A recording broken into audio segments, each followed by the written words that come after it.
சொப்பனங்களுக்கு அர்த்தத்தை கூறும் திறமையை கொண்ட யோசேப்பு எகிப்தில் வரப்போகும் மாபெரும் பஞ்சத்தையும் அதற்கு தப்பும் வழியை முன்னறிவித்து பார்வோனின் ஆதரவுடன் உயர் அதிகாரியாக உயர்த்தப்பட்டார்.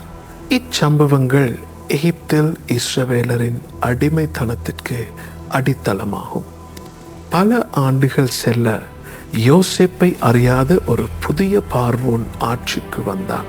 அவன் எகிப்தில் இஸ்ரவேலர்களின் பெருகி வரும் மக்கள் தொகையை கண்டு பயந்து அவர்களது எண்ணிக்கையையும் செல்வாக்கையும் அடக்கிவிடலாம் என்ற நம்பிக்கையில் அவர்களை கடுமையான அடிமைத்தனத்திற்கும் கட்டாய உழைப்புக்கும் உட்படுத்தினான்.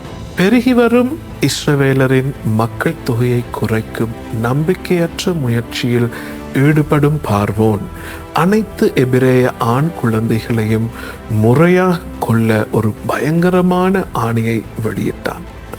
இந்த இருண்ட காலத்தை யாத்ராகமம் 1:22 காணலாம். புதிதாக பிறந்த குழந்தைகளை கொல்லத்தக்கதான ஆணையையும் மோசேயை மீட்கும் தெய்வீக பணியானது மனித ஆட்சியாளர்களின் கெட்ட நோக்கங்களும் மற்றும் தேவனால் தெரிந்தெடுக்கப்பட்ட மக்களுக்கான அவரது அசைக்க முடியாத அர்ப்பணிப்பையும் காண்பிக்கிறது.